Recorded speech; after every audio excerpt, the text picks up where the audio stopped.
Bismillahirrahmanirrahim. Assalamualaikum warahmatullahi wabarakatuh. Perkenalkan, nama saya Badra Arzala, NIM T 2019-7126. Di video kali ini, saya akan menjelaskan tentang peran Wali Songo dalam peradaban Islam di Indonesia.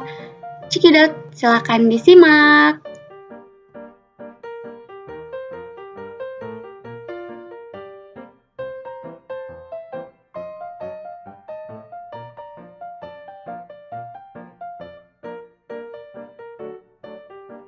Nah, di video ini kita akan membahas yang pertama, mengenal Wali Songo.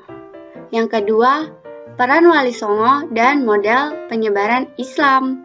Yang ketiga, kemajuan dalam periode Wali Songo.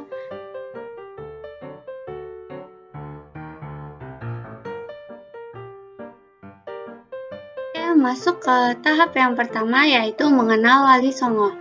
Nah, tokoh Wali Songo itu berjumlah 9 orang ya teman-teman, yaitu yang pertama Sunan Gresik atau yang biasa dipanggil Maulana Malik Ibrahim, Sunan Ampel, Sunan Giri, Sunan Bonang, Sunan Derajat, Sunan Gunung Jati, Sunan Kudus, Sunan Kalijagat, dan Sunan Muria.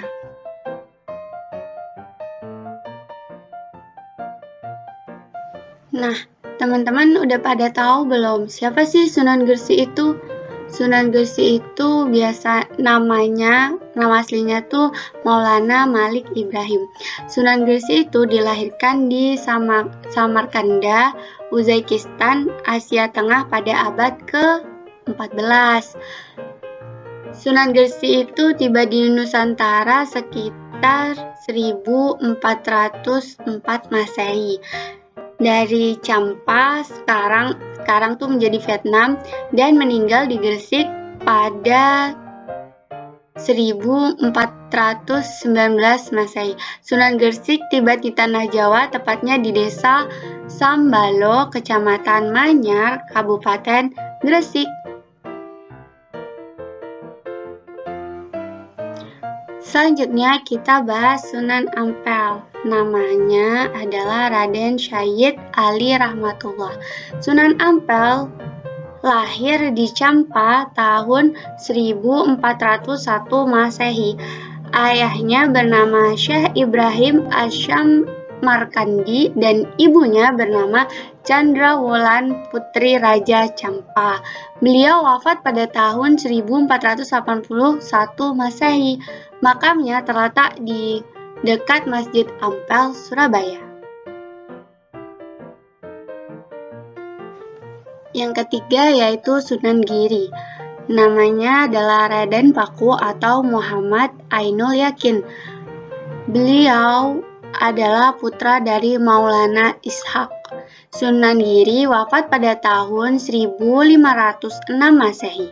Makamnya terletak di sebuah bukit di Dusun Kedaton, Desa Giri Gajah, Kecamatan Kebomas, Kabupaten Gresik.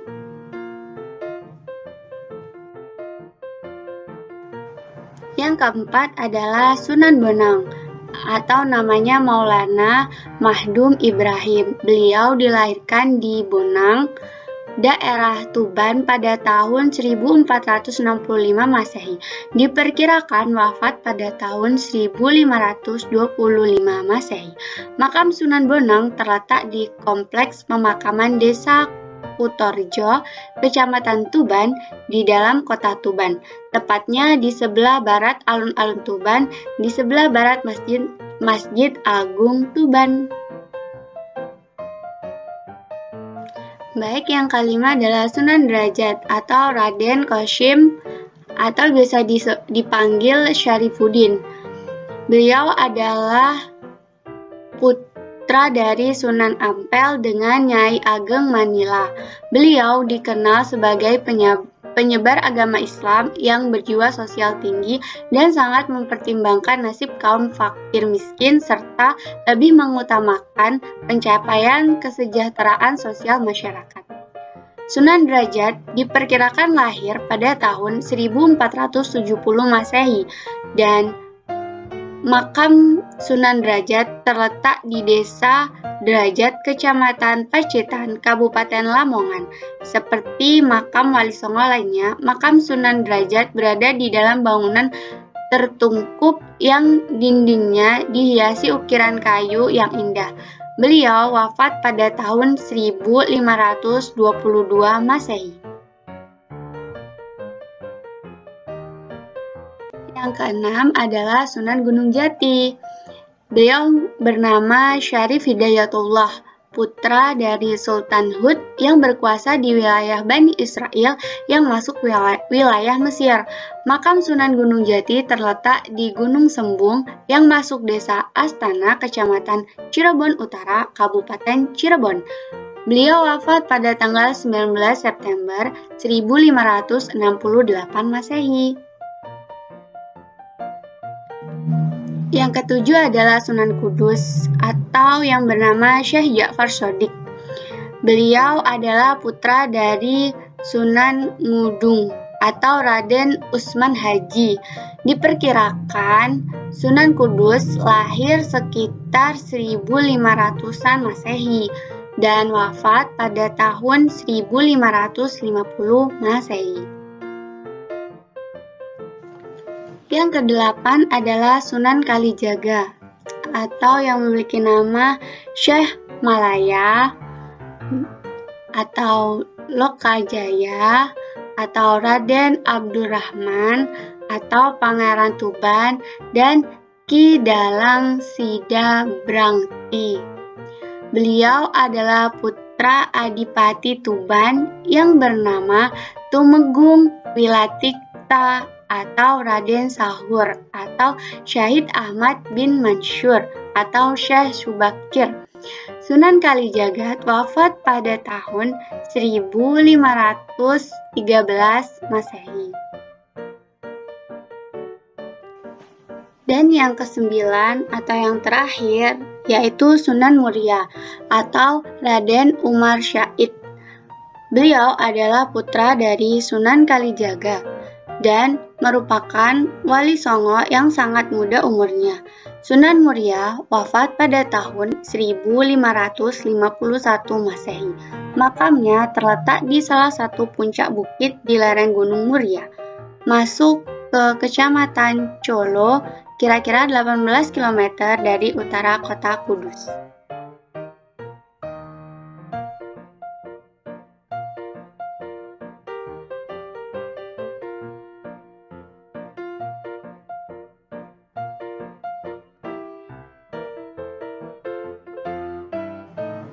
Sekarang kita ke pembahasan yang kedua yaitu peran Wali Songo dan model penyebaran Islam. Cikidot.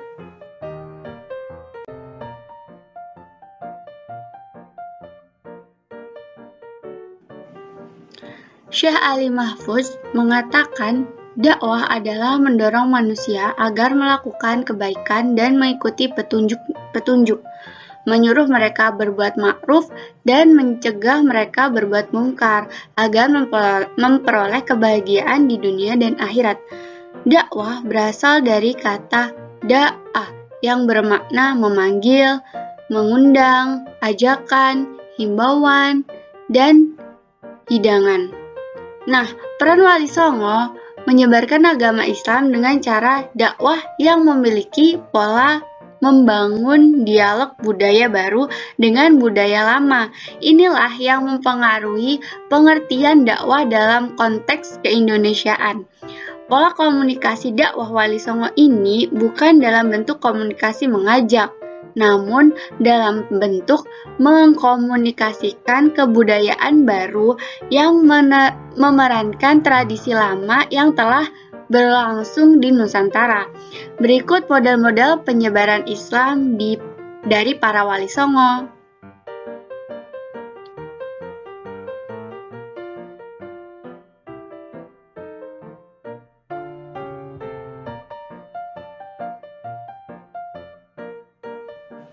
Yang pertama, Sunan Gersi atau Maulana Malik Ibrahim. Beliau berdakwah dengan menerapkan pendekatan budaya di mana mengajarkan masyarakat dengan bercocok tanam dan bertani. Sunan Gresik mengandalkan jaringan perdagangan untuk memperkaya petani.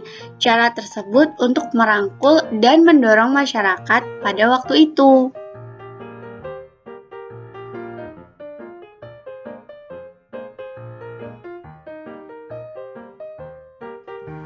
Yang kedua adalah Sunan Ampel atau Raden Syahid Ali Rahmatullah. Gerakan dakwah Sunan Ampel adalah dengan sebagaimana yang dicontohkan oleh Nabi Muhammad SAW. Dakwah yang dilakukan Raden Rahmat adalah membentuk jaringan kekerabatan melalui perkawinan para penyebar Islam dengan putri-putri penguasa bawahan Majapahit.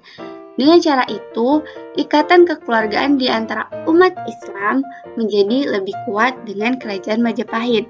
Ajaran yang terkenal dari Sunan Ampel adalah falsafah moh limo, artinya tidak melakukan 5 hal tercela.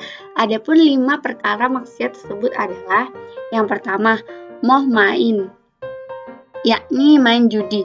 Bagi yang kalah akan timbul niatan jahat untuk mencuri dan merampok, sedangkan bagi yang menang akan timbul rasa untuk menghambur-hamburkan uang kemenangannya. Yang kedua adalah moh minum, yakni tidak minum minuman keras, akan berakibat hilang ingatan, sebab banyak orang yang terjerumus ke lembah dosa karena hilang ingatan. Yang ketiga adalah moh maling, yakni mengambil barang orang. Mencuri akan merugikan orang lain. Lebih-lebihnya barang yang dicuri itu barang milik orang miskin. Itu akan sangat merugikan. Nah, yang selanjutnya adalah moh madar, yakni minum atau menghisap ganja atau morfin. Menghisap ganja atau morfin akan berakibat malas kerja, badan kurus, nafsu makan berkurang, dan akan menimbulkannya pemborosan karena ganja dan morfin itu harganya sangatlah mahal. Dan yang terakhir adalah moh madon, yakni berzina dengan wanita lain. Bercinta dapat menghapuskan keturunan, lebih-lebih bila berzina dengan wanita pelacur. Maka akibatnya akan lebih fatal, yaitu bisa terjangkit penyakit kelamin seperti sifilis dan yang lebih berbahaya lagi seperti penyakit AIDS.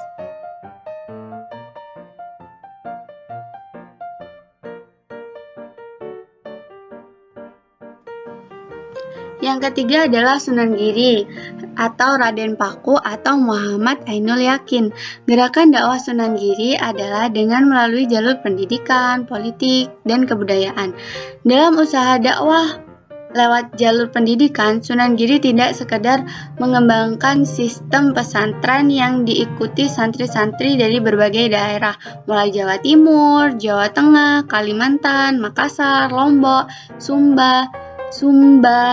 Sumbawa, Flores, Ternate, Tidore, dan Hitu, melainkan mengembangkan pula sistem pendidikan masyarakat yang terbuka dengan menciptakan berbagai jenis permainan anak seperti jalungan, jamuran, gerit, dan tembang-tembang permainan anak-anak seperti pandang bulan, jor, gula ganti, cublek-cublek suweng. Sunan Giri juga diketahui menciptakan beberapa tembang-tembangan dengan matrum asmaradana dan pucung yang sangat digemari masyarakat karena berisi ajaran ruhani yang tinggi. Sedangkan dalam bidang politik dapat dilihat dari gelar Sunan Giri, Prabu Satmata yang disandang Raden Paku. Gelar Prabu menunjukkan pada kekuasaan politis, sedangkan nama Satmata adalah salah satu nama dewa Shiva, yaitu nama yang menandai sebuah kekuasaan bersifat Shivais, ajaran yang paling banyak dianut masyarakat Majapahit dewasa waktu itu.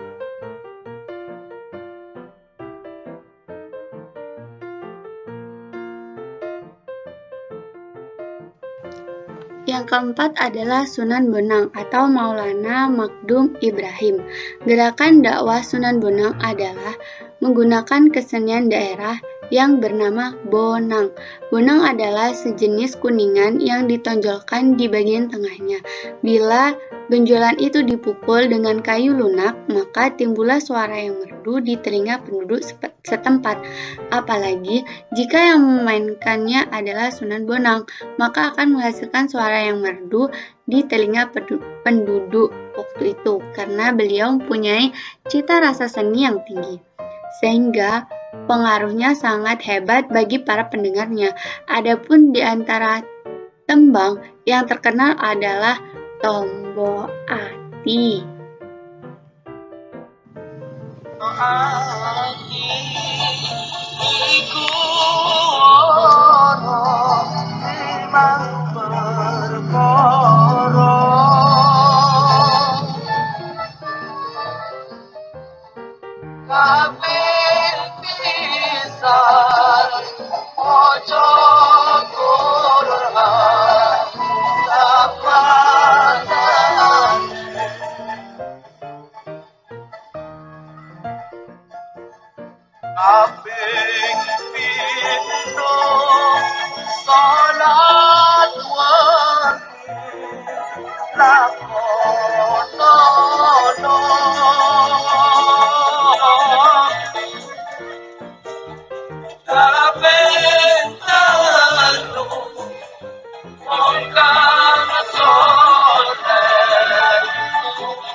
Yang kelima adalah Sunan Derajat atau Raden Qasim atau Syarifuddin.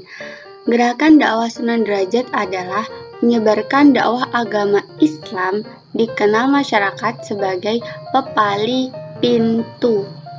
7 dasar ajaran pepali pintu kayaknya. Yang mencapai tujuan falsafah yang dijadikan pajakan dalam kehidupan sebagaimana berikut. Yang pertama,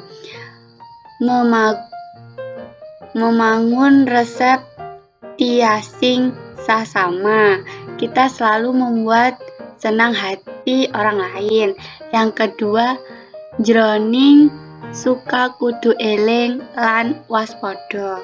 Dalam suasana gembira hendaknya tetap ingat Tuhan dan selalu waspada. Yang ketiga, laksitaning subroto tanyipto marang paringgo bayaning lampah. Dalam upaya mencapai cita-cita luhur, jangan menghiraukan halangan dan rintangan.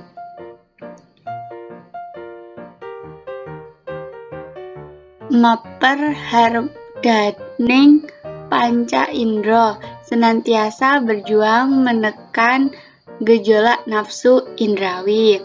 Selanjutnya, hening, henung. Dalam diam akan dicapai keheningan, dan di dalam hening akan mencapai jalan kebebasan mulia. Mulya guna panca waktu. Pencapaian kemuliaan lahir batin dicapai dengan menjalani sholat 5 waktu. Yang selanjutnya, menehono tekan marang wong kang tuwa. Menehono marang mangan marang wong kang luwe. Menehono busana marang wong kang uda. Menehono panyiyup marang wong kang keudanan. Artinya, berikan tongkat kepada orang buta, berikan makan kepada orang yang lapar, berikan pakaian kepada orang yang tak memiliki pakaian, berikan tempat berteduh kepada orang yang kehujanan.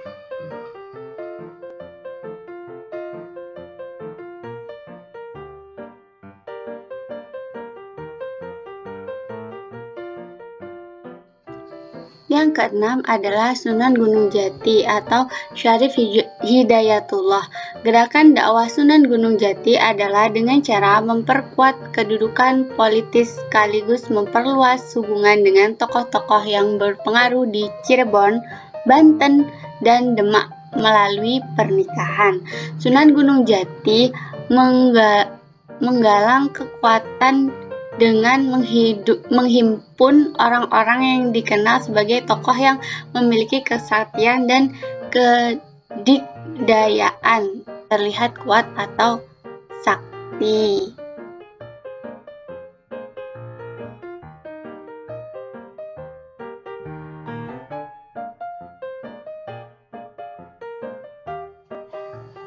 Yang ketujuh adalah Sunan Kudus atau Syekh Ja'far Shodiq. Gerakan dakwah Sunan Kudus adalah dengan cara mendekati penduduk untuk memahami dan terjun langsung dengan segala kebutuhan yang dibutuhkan masyarakat.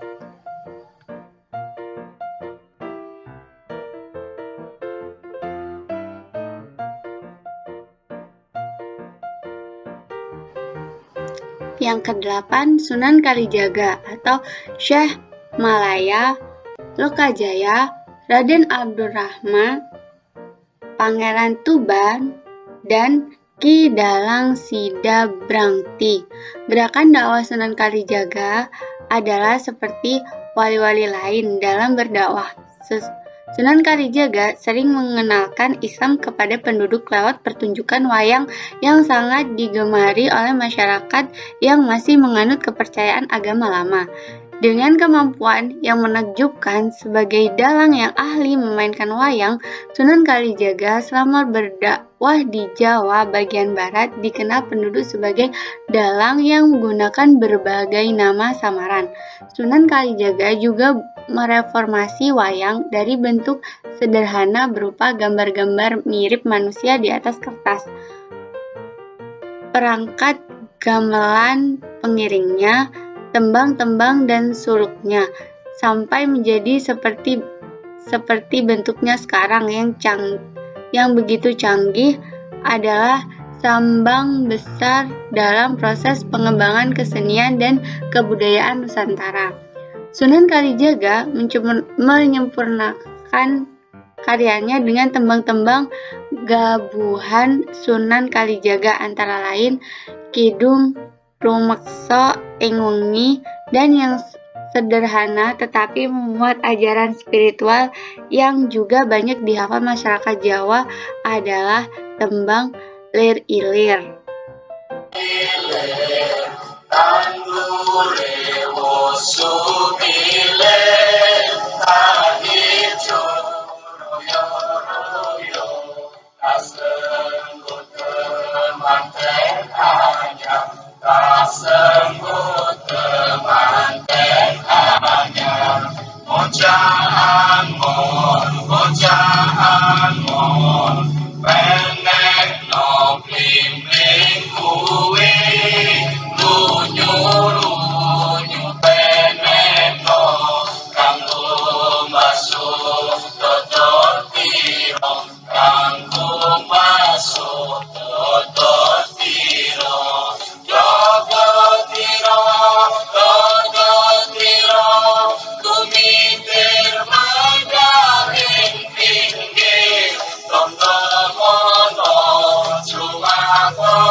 Dan yang terakhir, yang nomor 9, yaitu Sunan Muria, Raden Umar Syahid.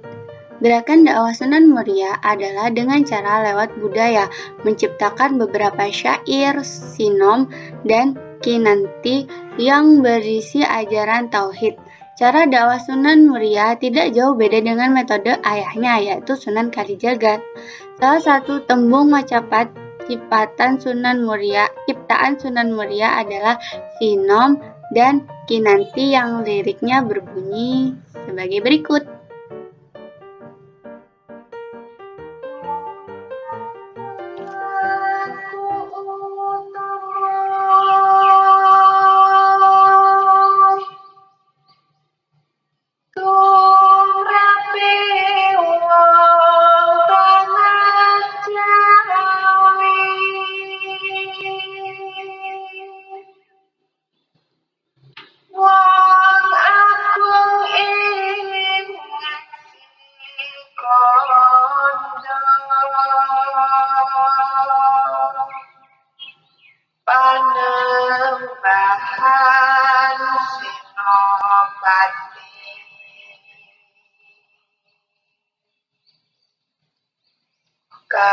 Kapati Amarsuti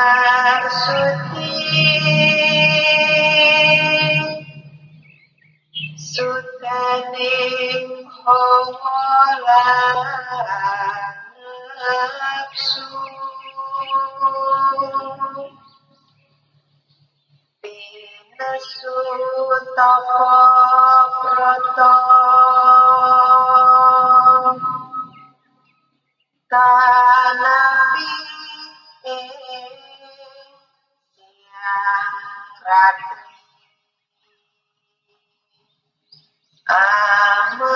Memangun karyana tiang singsa Songo.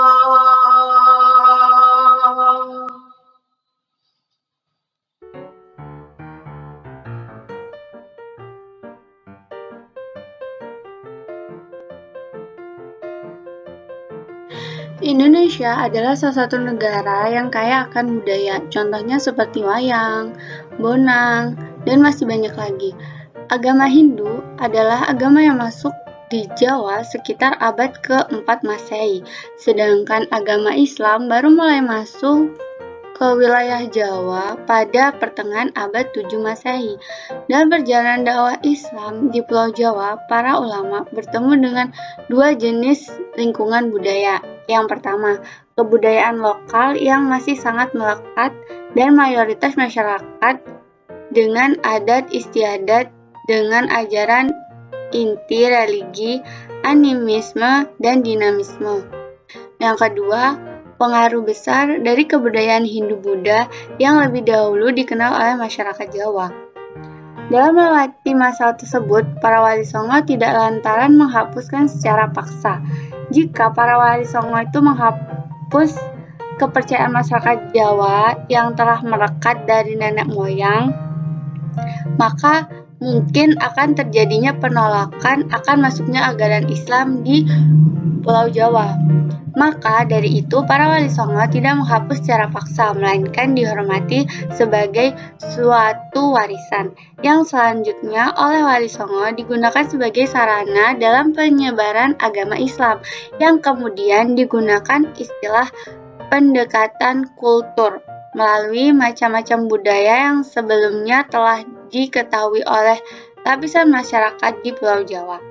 Adapun salah satu media yang digunakan oleh wali songo dalam dakwah Islam yakni wayang kulit yang sudah ada sejak zaman prasejarah. Dalam model penyebaran Islam, wali songo membentuk dua pendekatan. Yang pertama, Islamisasi kultur Jawa, di mana dalam pendekatan ini bagaimana budaya Jawa agar nampak dalam nuansa Islam, misalnya mengganti dan menggunakan istilah dan nama-nama yang bercorak Islam, baik nama tokoh dalam wayang kulit maupun penerapan hukum serta aturan-aturan yang meliputi aspek kehidupan yang terjadi dalam masyarakat Jawa. Yang kedua, Yang kedua, Jawanisasi Islam yang disebut sebagai suatu upaya penginternalisasi nilai-nilai Islam dengan cara menyisipkan ke dalamnya budaya yang ada di Jawa.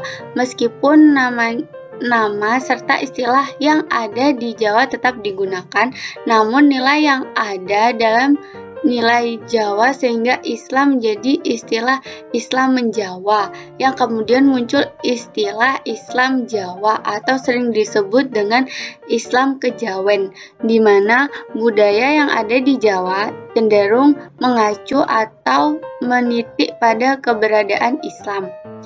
Pendekatan kedua ini menimbulkan sosial antara masyarakat Jawa di mana dihadapkan dengan unsur dari suatu kebudayaan asing. Kemudian kebudayaan asing itu lambat laun akan diterima dan tanpa mengurangi atau membuang serta menghilangkan unsur kebudayaan yang ada dalam suatu kelompok itu sendiri. Selanjutnya, proses penggabungan itu diterima tanpa adanya unsur yang bersifat memaksa, sehingga ajaran agama Islam dengan sangat mudah dapat diterima oleh masyarakat Jawa.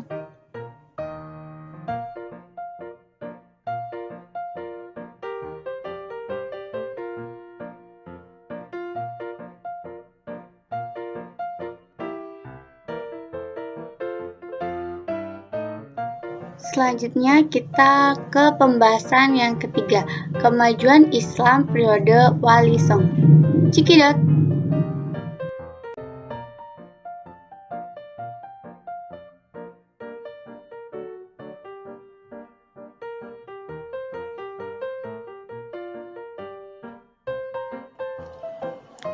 Nah, kemajuan Islam periode Wali Songo.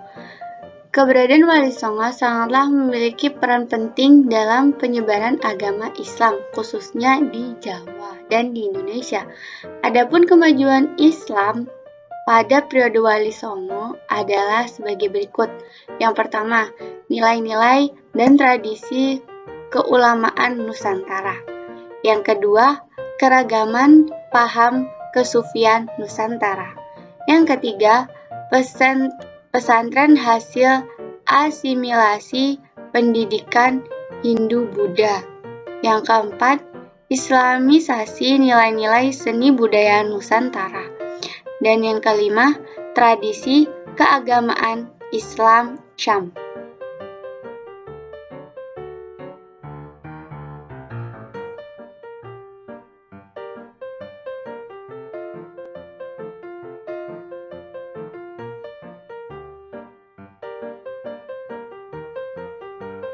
Dan yang terakhir, penutup.